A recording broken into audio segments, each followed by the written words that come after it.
السلام علیکم ورحمۃ اللہ وبرکاتہ۔ اعوذ باللہ من الشیطان الرجیم، بسم اللہ الرحمن الرحیم۔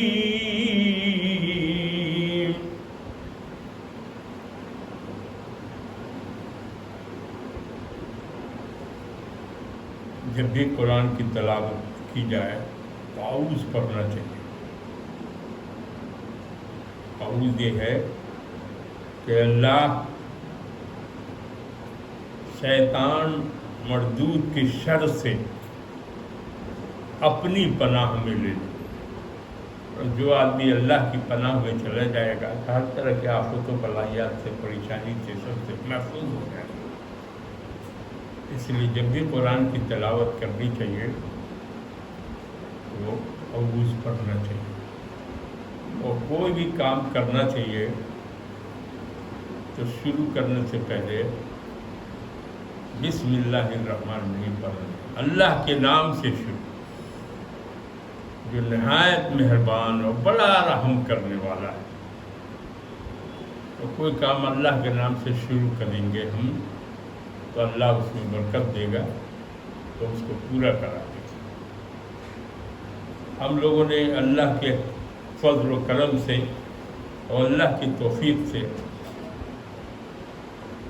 سورۃ الشورى اس کے رکوع 1 اور 2 اس کا ترجمہ تفسیر ہم لوگ پڑھ چکے تھے، اور آج ہم لوگ تیسری سورہ کو شورى کی وہ ہم لوگ پڑھیں گے، اور اس کی تلاوت کرنے کے بعد اس کا ترجمہ اور تفسیر دیکھیں گے اللہ کو فضل و کرم سے۔ من کان یرید حرث الآخرۃ نزد له فی حرثہ وما کان یرید حرث الدنیا نؤتہ منہا وما له فی الآخرۃ من نصیب۔ اللہ تعالیٰ فرماتا ہے انسان کو آزادی ہے کہ اچھا راستہ چنے یا برا راستہ چنے، لیکن آزادی اللہ میاں کی طرف سے ملی ہوئی۔ تو یہاں ہے کہ جو شخص چاہتا ہے، من کان یرید، جو شخص چاہتا ہے، حرث مانے کھیتی، حرث مانے کھیتی، آخرتی مانے آخرت کی کھیتی، جو لوگ یا جو شخص چاہتا ہے آخرت کی کھیتی، نزید لہو فی حرثہ، ہم اس کی کھیتی میں اضافہ کر دیتے ہیں، بڑھا دیتے ہیں۔ اور آگے ہے ومن کان یرید، اور جو دنیا کی کھیتی چاہتا ہے، حرث الدنیا، جو دنیا کی کھیتی چاہتا ہے ہم اسے اس میں سے کچھ دیتے ہیں۔ اب کتنا دنیا دیتے ہیں وہ اللہ بہتر جانتا ہے،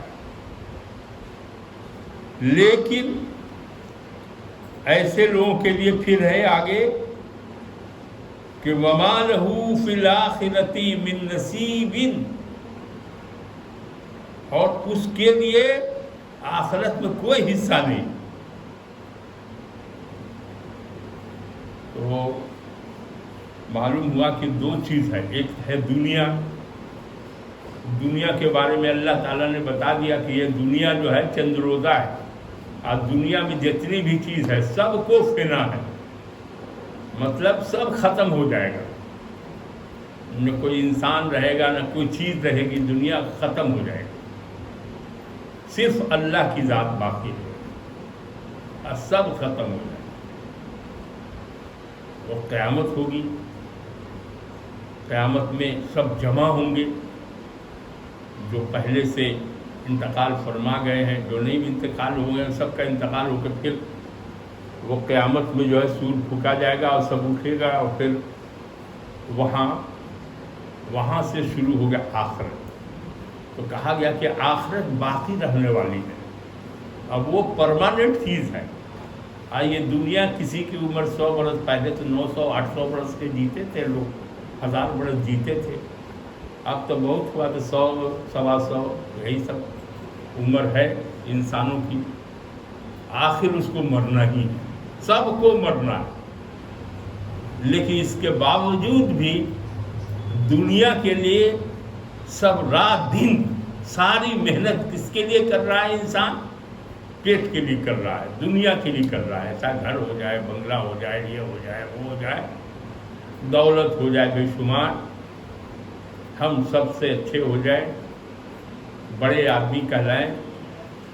ہر آدمی اسی چکر میں لگا ہوا ہے، دنیا کے چکر میں لگا ہوا ہے، اور اللہ تعالیٰ کہتا ہے کہ یہ دنیا تو ختم ہو جائے گی، یہ تو چند روزہ، پرماننٹ جو ہے آخرت ہے۔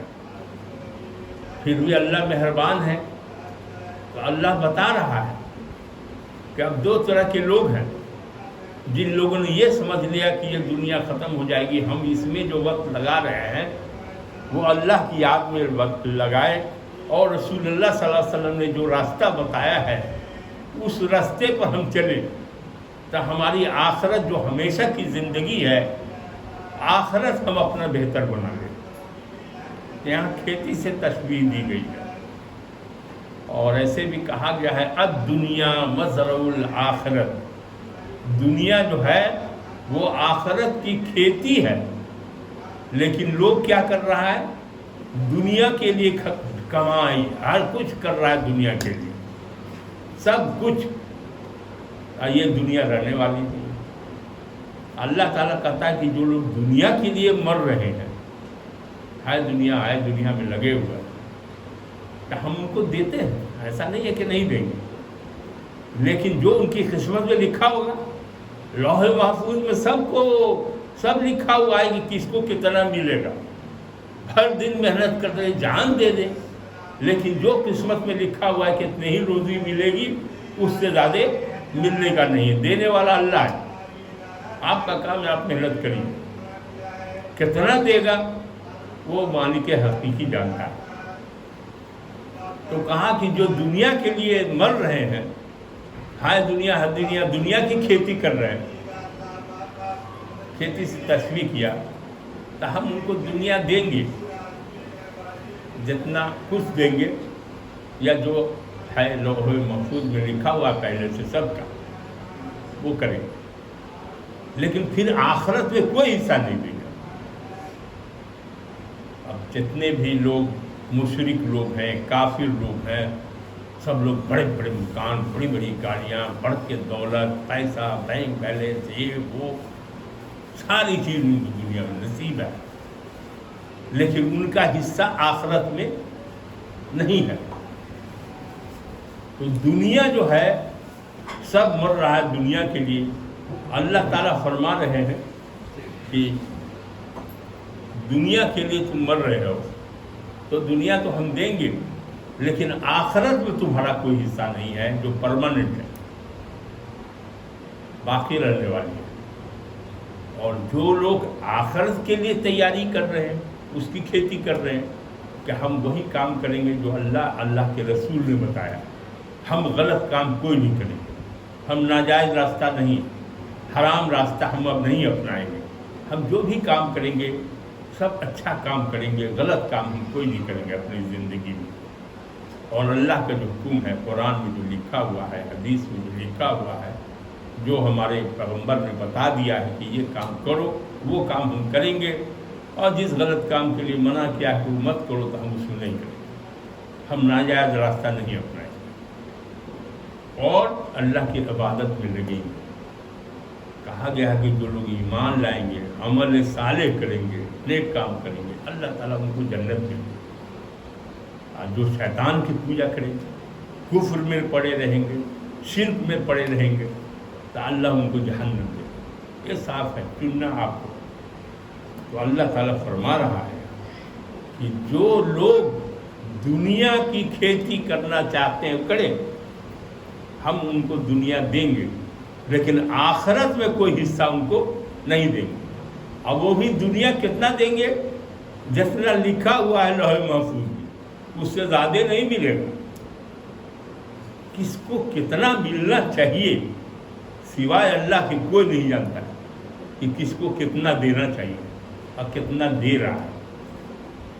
اور کہا کہ پھر آخرت میں تمہارا کوئی حصہ نہیں ہوگا، لے لو دنیا میں. تو آخرت والے لوگ ہیں، ان کو کیا کرنا ہے؟ تو کرنا ہے کہ قرآن سنت کے مطابق اپنی زندگی کو گزارنا ہے، پاک صاف زندگی گزارنا ہے، کوئی غلط کام نہیں کرنا ہے. ایمان اللہ پر، اس کے رسول پر، اس کی کتابوں پر، جنت جہنم پر جتنا بھی ہے سب رسولوں پر، سب پر ایمان لانا ہے اور عمل صالح کرنا ہے، اچھا کام کرنا ہے، غلط کام نہیں کرنا ہے. کیوں نہیں کرنا ہے؟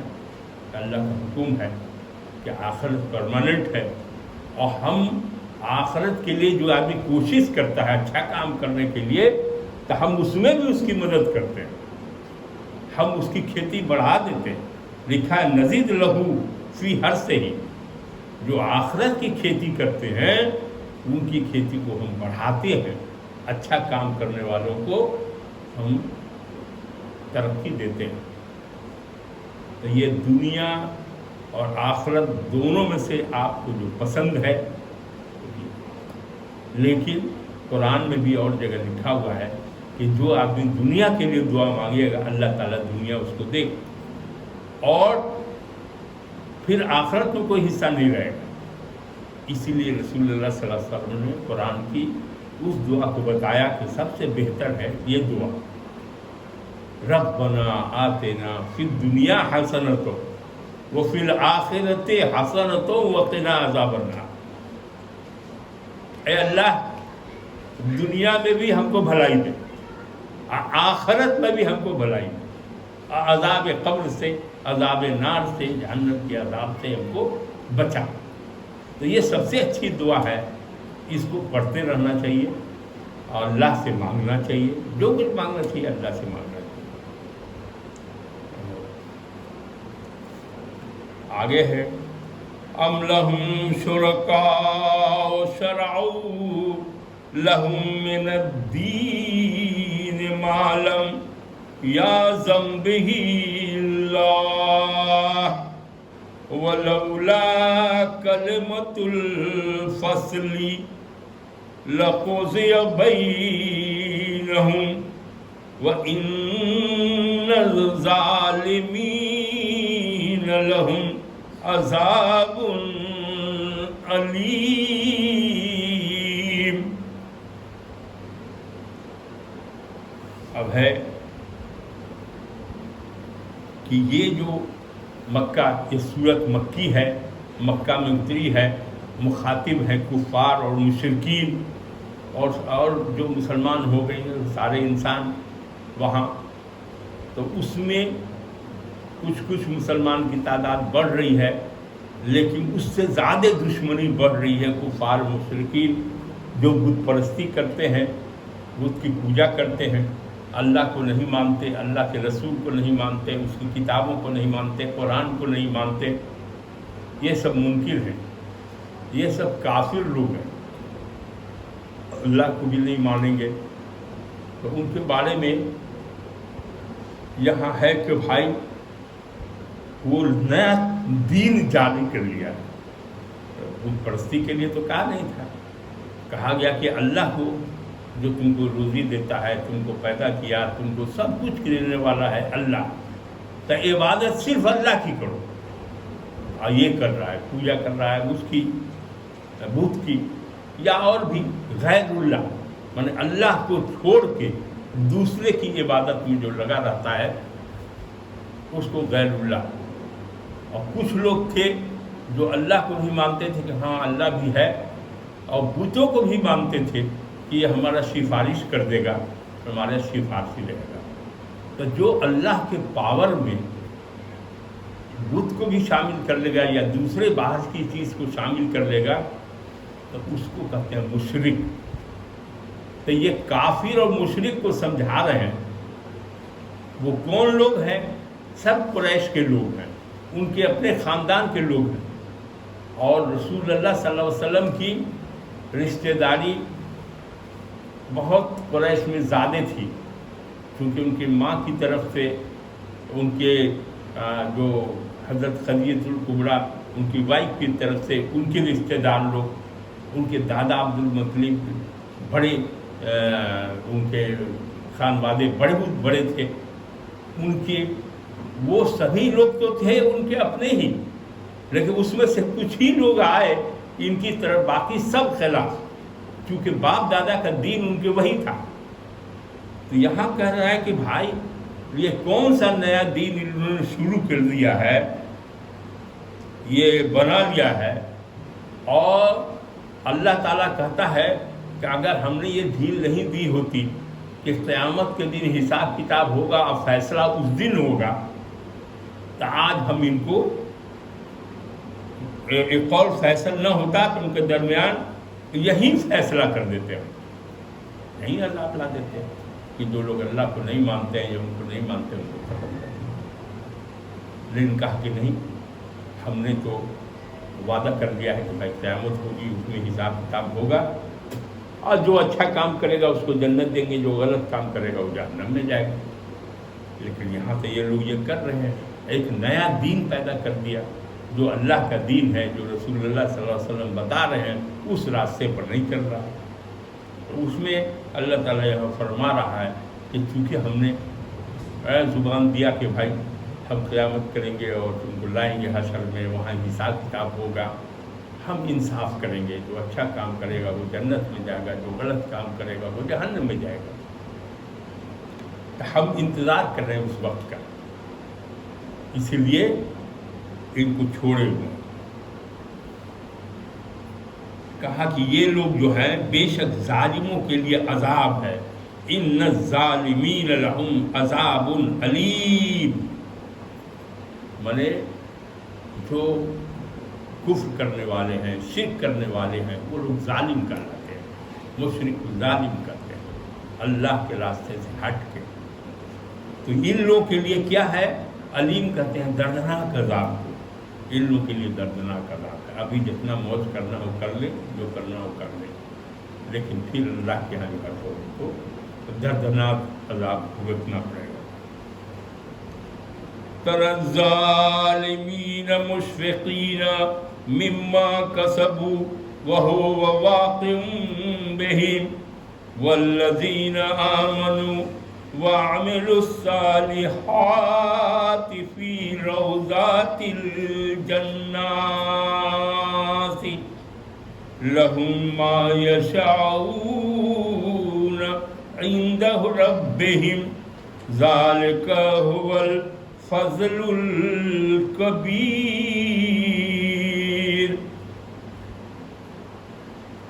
یہاں اللہ تعالیٰ فرماتا ہے کہ تم ظالموں کو دیکھو گے، وہ اپنے اعمال کے وبال سے ڈرتے ہوں گے۔ کر رہا ہے غلط کام تو غلط کام کا تو انجام برا ہوگا۔ یہ جو مشرک لوگ ہیں، ظالمین انہی لوگوں کو کہا گیا، کافروں کو کہا گیا، جو اللہ کی راہ سے ہٹ کے چلنے والے لوگ ہیں۔ کہا کہ آپ دیکھیے گا ان لوگوں، یہ لوگ ڈرے سہمے ہوں گے اس دن اپنے جو غلط کام کیا ہے اس کی وبال کی وجہ سے۔ اور دوسرے طرح کے وہ لوگ ہوں گے کہ جو لوگ ایمان لائے اور انہوں نے اچھے عمل کیے، ان کو کہاں بھیجیں گے؟ ہم جنت کے باغات میں بھیجیں گے۔ دو طرح کے لوگ، فیصلہ کرے انسان۔ وہ جو چاہیں گے رب کے ہاں ملے گا، جنت میں کیا ہے؟ جو خواہش کرے گا انسان، کہ ہم یہ کھائیں گے تو وہی چیز آ گئی. ایسا چیز ہم نظارہ دیکھنا چاہتے ہیں، ویسا نظارہ ہو جائے. لکھا ہوا ہے کہ جو چاہے گا اس کو اللہ تعالیٰ مہیا کرا دے گا. اور یہی جو ہے فضل الکبیر، اللہ کا سب سے بڑا فضل ہے کہ اس کو جنت ملے گا، اور جتنا چیز چاہے گا اپنے من کا سب کچھ اس کو ملے گا. یہ اللہ کا سب سے بڑا فضل. ذالک الذی یبشر اللہ عبادہ الذین آمنوا وعملوا الصالحات قل لا اسألکم علیہ اجرا الا المودۃ فی القربى ومن یقترف حسنہ نزد له فيها حسنا ان اللہ غفور شکور. آگے فرما رہا ہے اللہ تعالیٰ کہ یہی ہے جس کی اللہ اپنے بندوں کو بشارت دیتا ہے جو ایمان لائے اور انہوں نے اچھے عمل کیے، آپ ان کو وہ ملے گا، بڑا اجر ملے گا ان کو. اس کے بعد یہاں ایک آیت ہے کہ قل لا اسألکم، آپ فرما دیں تم سے قرابت کی محبت کے سوا الا المودۃ فی القربى، تم سے قرابت کی محبت کے سوا اس پر کوئی اجر نہیں مانگتا. یہاں اس کے بہت اختلاف کیا ہے تفسیر کرنے میں لوگوں نے کہ اللہ تعالیٰ رسول اللہ صلی اللہ علیہ وسلم اللہ کے حکم سے دین کو پھیلا رہے ہیں، مصیبت اٹھا رہے ہیں. لوگ گالیاں دیتے ہیں پھر بھی وہ دعا دیتے ہیں، برا نہیں کر رہے ہیں کسی کا، اور اخلاق میں بھی سب سے بڑا ان کا رویہ ہے، سب سے گفتگو اچھے سے کر رہے ہیں، سب کچھ کر رہے ہیں. پھر بھی ظلم اتنا کر رہے ہیں وہ لوگ مشرک، اور یہ کہ مسلمان کے بنتے جا رہے ہیں، مسلمان نہیں بنے، اس کے لیے طرح طرح سے ستا رہے ہیں، ظلم کر رہے ہیں. یہ ظلم کرنے والے کون لوگ ہیں؟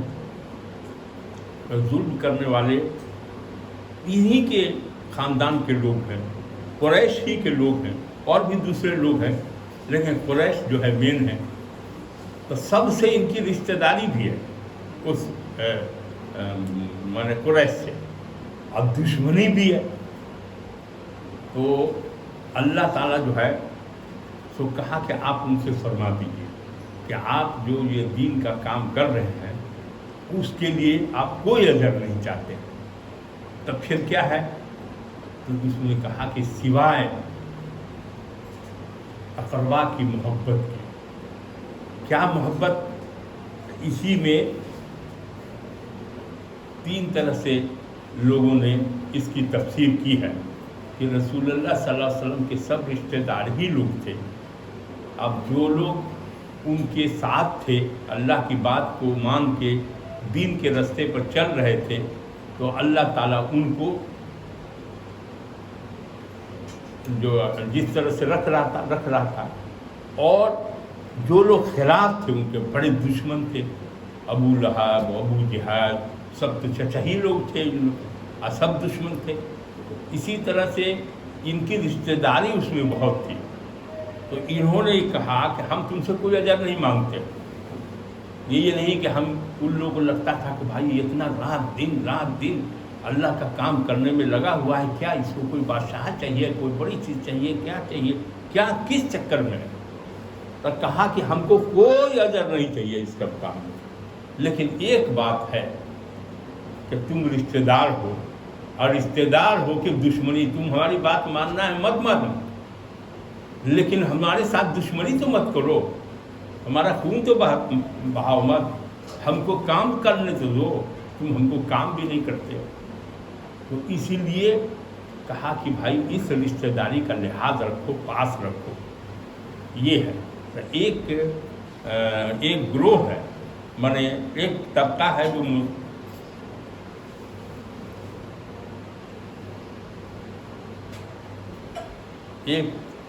ہے جو اللہ کے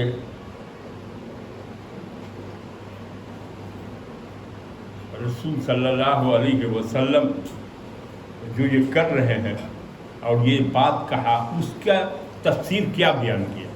اس کے تفسیر میں بیان کیا ہے کہ اس قرابت رشتہ داری کے معنی لیا ہے، اور آیت کا مطلب یہ بیان کیا ہے کہ میں تم سے اس کام پر کوئی اجر نہیں چاہتا، مگر یہ ضرور چاہتا ہوں کہ تم لوگ یعنی اہل قریش کم از کم اس رشتہ داری کا تو لحاظ کرو جو میرے اور تمہارے درمیان ہے.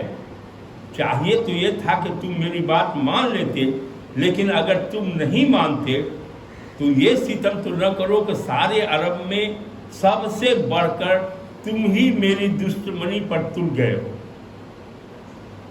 یہ حضرت عبداللہ بن عباس کی تفسیر ہے کہ بھائی کم سے کم قرابت کا، رشتہ داری کا خیال تو رکھو.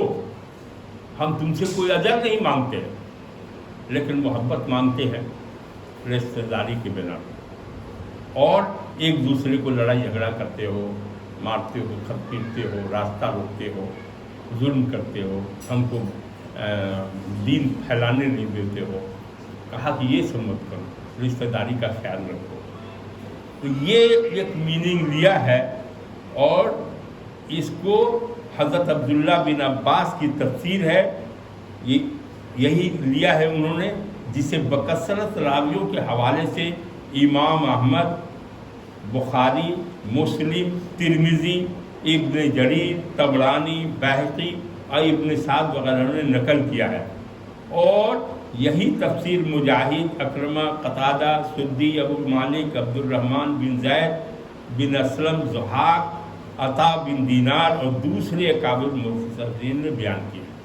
ایک تو مطلب یہ لیا ہے اس کا الا المودۃ، تو اس مودۃ قربا، مانے قربا کا، رشتہ داری کا خیال رکھیے. ایک مطلب یہ لیا ہے. دوسرا مطلب یہ لیا ہے کہ قربا کو قرب، تقرب کے معنی میں لیتا ہے کہ میں تم سے اس کام پر کوئی اجر نہیں مانگتا، لیکن تم لوگ جو ہے کہ تمہیں یہ چاہت ہو جائے، اللہ سے پیار ہو جائے، تم اس طرف جھک جاؤ، ہم یہ چاہتے ہیں. تو اس کو بس یہی میرا یہ تفسیر حسن بصری سے منقول ہے. انہوں نے یہ مان لیا کہ تم اللہ کے ہو جاؤ، ہمارے مت ہو، لیکن اللہ کے راستے پر چلنے لگو، یہ بات کہا ہے. اور تیسرا گروہ ہے جو قربا کو اپنے خاص خاندان میں کر دیا ہے، جس کے معنی لیا ہے کہ تم پر اس سے کام کا کوئی اجر نہیں، لیکن جو میری اقارب سے محبت کرو. ہمارے جو رشتہ دار ہیں، اب اقارب میں کون لوگ ہیں؟ تو اس میں حضرت علی ہیں، وہ فاطمہ ہیں اور ان کی اولاد ہیں. کہا کہ ان سے محبت کرو. اب یہاں چونکہ یہ جو تفسیر ہے، اس تفسیر پر کئی سوال اٹھے کہ یہ مکہ میں نازل ہوا یہ سورت، اور اس وقت میں نہ حسن پیدا ہوئے تھے، نہ حسین پیدا ہوئے تھے، نہ حضرت علی کی شادی ہوئی تھی، فاطمہ چھوٹی تھی. یہ سب مدینہ منورہ میں جا کے ہوا تھا، تو یہ تو واقعہ ہی وہاں نہیں ہوا. اس لیے اس تفسیر کو لوگوں نے نہیں مانا. پہلی تفسیر پر سارے لوگوں کا ہے کہ بھائی یہ جو رشتہ داری کا خیال رکھنے کا مطلب یہ ہے کہ تم ہم کو ہمارا کام کرنے دو، اس رشتہ داری کی وجہ سے جو ہے دشمنی مت کرو. تو یہ تفسیر جو ہے تو اس میں ہے. پھر اس کو سمجھ میں آ گئی بات کی نہیں؟ قُلْ لَا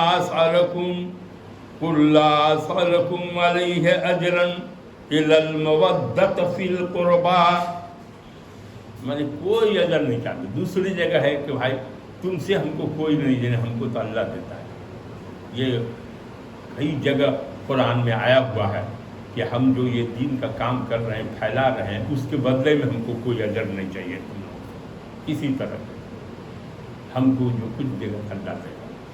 دوسرے آیات تک اور بڑھی، یہاں صرف قرابت داری کا، رشتے داری کا ایک لفظ آیا ہے قربا کا، تو اس میں دو طرح کے لوگ ہو گئے۔ ایک لوگوں نے قربا کے مطلب یہ سمجھا کہ تم ہم کو کوئی اجر نہیں چاہیے، لیکن تم اللہ کے ہو جاؤ، اللہ کو ماننے لگو، اللہ کے راستے پر چلنے لو، یہ ہے تو تم بھی رشتے دار ہو، اور ہم جو کام کر رہے ہیں اس کو کر رہے ہیں، یہ ہے۔ وَمَن يَقْتَرِفْ حَسَنَةً، اور جو شخص کوئی نیکی کمائے گا، نیکی کرے گا کوئی بھی، ہم اس کے لیے اس میں اچھا کر دیں گے، اچھا بڑھا دیں گے۔ بے شک اللہ بخشنے والا قدردان ہے۔ تو اللہ جو نیک کام کرنے والا رکھتا ہے اس کی نیکی کو بڑھاتا ہے اللہ، اور اللہ ہی جو ہے شکور ہے، شکور مانے اس کو قدردانی کرنے والا ہے۔ ام یقولون افترا علی اللہ کذبا فإن یشاء اللہ یختم علی قلبک وَيَمْحُ اللَّهُ الْبَاطِلَ وَيُحِقُّ الْحَقَّ بِكَلِمَاتِهِ إِنَّهُ عَلِيمٌ بِذَاتِ الصُّدُورِ۔ آگے ہے کہ کیا وہ کہتے ہیں کہ اس نے اللہ پر باندھا ہے جھوٹ؟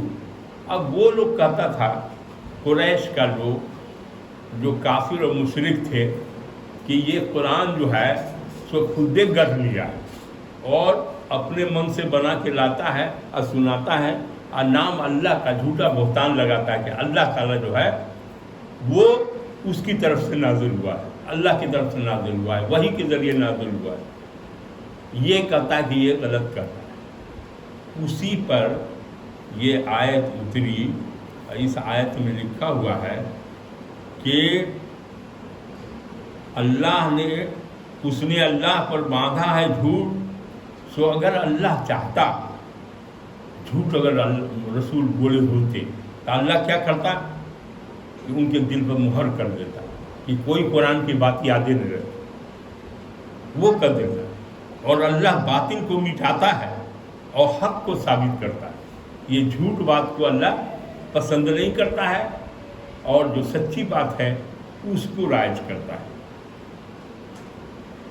اپنی کلمہ۔ بے شک وہ دلوں کی باتوں تک بھی جانتا ہے۔ اللہ جو ہے وہ تو مشرک جو الزام لگاتے ہیں وہ جھوٹا ہے، اللہ جو ہے حق بات کو جانتا ہے، اور یہاں تک جانتا ہے کہ تمہارے دل میں کیا ہے، فی الصدور، بذات الصدور، مانے دلوں کی بات کو بھی جانتا ہے، جو اس میں سوچ رہے ہیں چھپا ہوا ہے، اس چھپی ہوئی بات کو اللہ جانتا ہے۔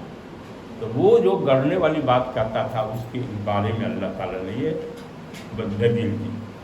وَهُوَ الَّذِي يَقْبَلُ التَّوْبَةَ عَنْ عِبَادِهِ وَيَعْفُو عَنِ السَّيِّئَاتِ وَيَعْلَمُ مَا تَفْعَلُونَ۔ اب یہاں کہتا ہے اللہ وہی ہے جو اپنے بندوں کی توبہ قبول فرماتا ہے۔ انسان نے کوئی غلط کام کیا اور وہ توبہ استغفار کرے تو اس کو قبول کرنے والا کون ہے؟ تو اللہ تعالیٰ توبہ۔ اگر سچے دل سے توبہ کیا، کوئی بھی گناہ ہو جائے، کوئی بات ہو جائے، تو کیا کرنا چاہیے؟ اس کو چھوڑ دینا چاہیے، آئندہ ہم اس کو نہیں کریں گے، اور اللہ سے کرنا چاہیے کہ توبہ استغفار، اے اللہ ہم کو جو ہے بخش دیجیے، ہم آئندہ اس کام کو نہیں کریں گے۔ تو اللہ تعالیٰ توبہ کو قبول کرتا ہے، اس لیے جب بھی گناہ کا کوئی کام ہو جائے تو ترنت اللہ سے معافی کرنا چاہیے، توبہ استغفار پڑھنا چاہیے۔ وَيَعْفُو عَنِ السَّيِّئَاتِ وَيَعْلَمُ مَا تَفْعَلُونَ، اور برائیوں کو معاف کر دیتا ہے وہ، اور وہ جانتا ہے جو تم کرتے ہو۔ اللہ تو سب جانتا ہے کہ کون آدمی کیا کر رہا نہیں کر رہا، اللہ سب کچھ جانتا ہے۔ تو تم جو برائی کرتے ہو اگر توبہ استغفار کر لو گے تو اللہ تعالیٰ تمہاری توبہ کو قبول کرنے والا ہے، قبول کر لے گا۔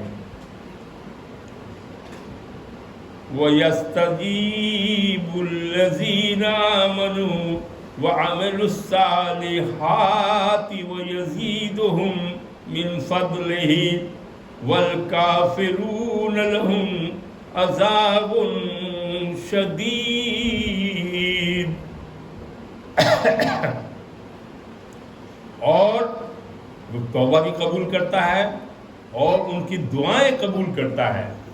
جو لوگ ایمان لائے اور انہوں نے اچھے عمل کیے اور ان کو اپنے فضل سے اور زیادہ دیتا ہے، اور کافروں کو کیا کرتا ہے؟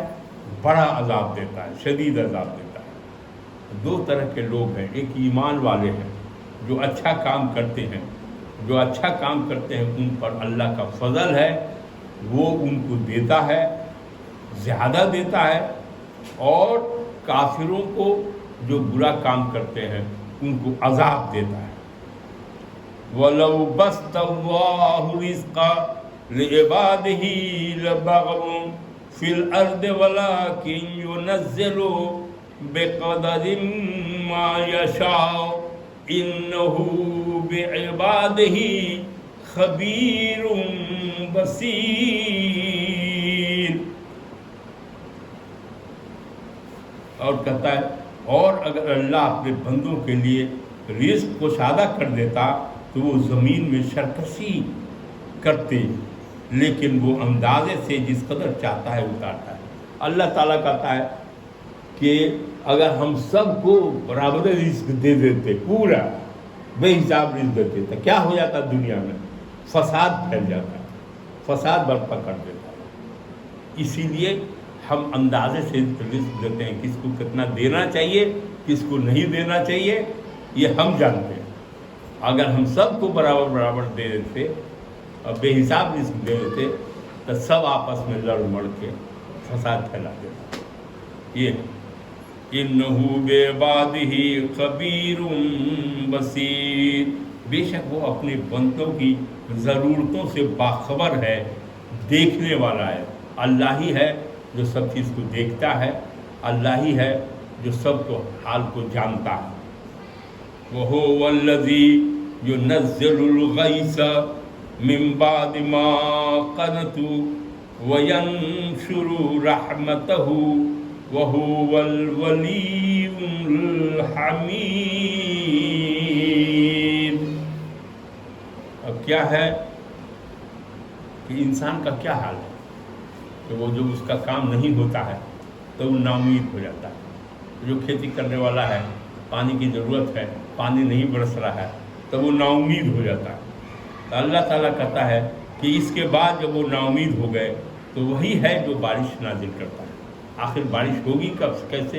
اللہ چاہے گا تو برسے گا اور اپنی رحمت پھیلائے گا، اور اللہ ہی ہے کارساز، دوسرا نہیں ہے کارساز۔ ولی کون ہے؟ اللہ ہے۔ قرآن کہتا ہے کہ اللہ ہی کارساز ہے، اور وہی اسی کا حمد کرنا چاہیے، اسی کا تسبیح گننا چاہیے، اسی کی تعریف کرنا چاہیے، اسی کا شکریہ ادا کرنا چاہیے۔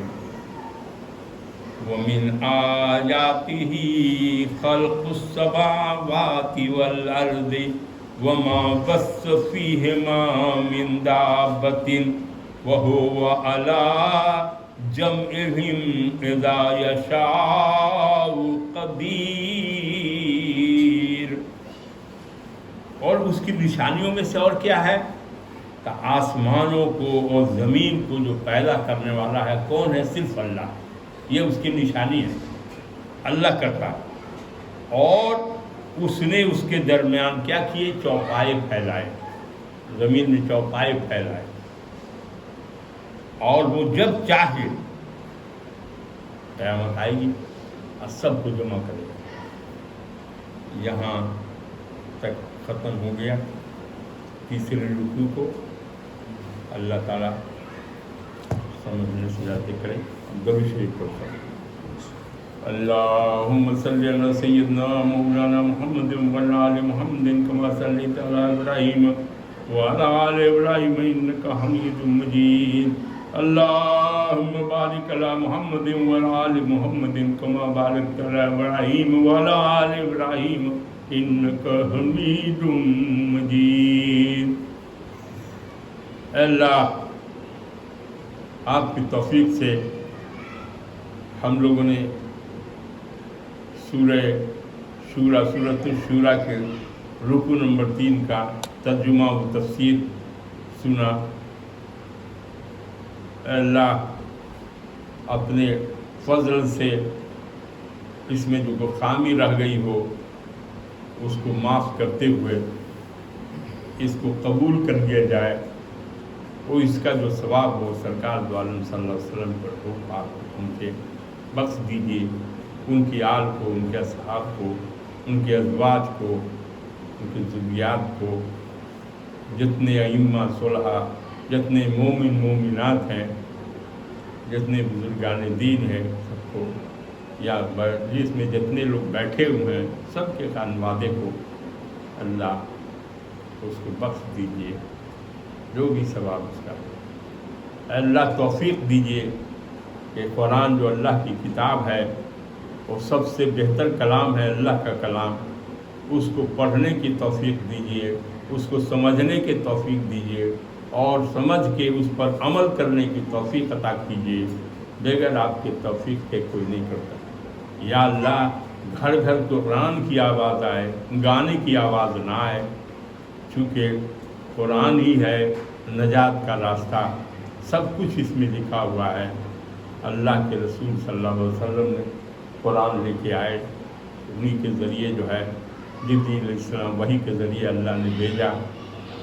تو اللہ تعالیٰ نے کہا، جب ان کے جانے کا وقت ہوا تو اللہ کے رسول صلی اللہ علیہ وسلم نے فرمایا کہ ہم یہاں 2 چیز چھوڑے جا رہے ہیں، ایک تو قرآن، اور دوسری حدیث میں ہے کہ سنت، اور کہیں ہے کہ عطرت کہتے ہیں ان کے خاندان کے حسن حسین فاطمہ علی، ان کو چھوڑ کے جا رہے ہیں، اور یہ سب میرے اہل بیت ہیں۔ عطرت میں اہل بیت ہیں، ان سے جو محبت کرے گا اللہ اس سے محبت کرے گا، اللہ کے سبب، میرے سبب ان سے محبت کرے گا، حکم دیا۔ تو قرآن کو سمجھ کے پڑھنے کا توفیق مانگنا چاہیے، اور روز قرآن کی تلاوت کرنا چاہیے، تھوڑا سا ایک لائن ہی صحیح، اور سمجھ کے میننگ کے ساتھ پڑھنا چاہیے، اور جو حکم ہے کہ اچھا کام کرو تو اچھا کام کرو اور غلط کام کو چھوڑو۔ اے اللہ، نماز کی کوشش ہوگی، اے اللہ سب کو نمازی بنا دے، اور جو شیطان کے پھیر میں پڑ جاتے ہیں، نماز چھوٹ جاتی ہے، اللہ گناہ کو معاف کر دے، اور پھر ایسی عادت لگا دے کہ 5 وقت کی نماز جو ہے جماعت سے پڑھنے کی توفیق عطا فرما دے۔ اے اللہ، جو دین کا راستہ ہے، جس دین کو آپ نے بھیجا، رسول اللہ صلی اللہ علیہ وسلم کی جو شریعت ہے، اس شریعت پر چلنے والا بنا دے۔ اے اللہ، جھوٹ، فریب، جو سیئات ہیں، برائیاں ہیں، جس سے اللہ کے رسول نے منع کیا، ان سے بچا لے، اور نیکی کرنے کے توفیق عطا فرما، عمل صالح کرنے کی توفیق عطا کرنا، اللہ عمل صالح کرنے کی توفیق دے۔ اے اللہ، ہم آپ پر ایمان لائے اور عمل صالح کر رہے ہیں اور کرنے کا وعدہ کرتے ہیں، آپ توفیق دیجیے کہ شیطان کے شر سے یہ محفوظ رہے سب، اور صحیح راستے پر چلے۔ اے اللہ، جن لوگ کی نوکری مل گئی ہے، یہ ملنے والی ہے، یا جن لوگوں کا رزلٹ نہیں رہا، اللہ ان کو بھی روزی عطا کر، روزی کا دینے والا تو ہی ہے، اور محنت سے جو پڑھنے والے ہیں اللہ تعالیٰ ان کے محنت کرنے کی توفیق عطا کر، تاکہ اور وہ ایمانداری سے اپنا کام کر سکیں۔ ربنا آتنا فی الدنیا حسنۃ وفی الآخرۃ حسنۃ وقنا عذاب النار۔ اے اللہ، آخرت کی کھیتی کرنے والا بنا۔ اے اللہ، ہم دنیا کے کھیل میں نہ پڑیں، دنیا تو ختم ہو جانے والی ہے۔ اے اللہ، آخرت کے راستے پر چلنے کی توفیق عطا فرما۔ ربنا آتنا فی الدنیا حسنۃ وفی الآخرۃ حسنۃ وقنا ربنا لا تزغ قلوبنا بعد إذ هديتنا وهب لنا من لدنك رحمة إنك أنت الوهاب سبحان ربك رب العزة عما يصفون وسلام على المرسلين والحمد لله رب العالمين حق لا إله إلا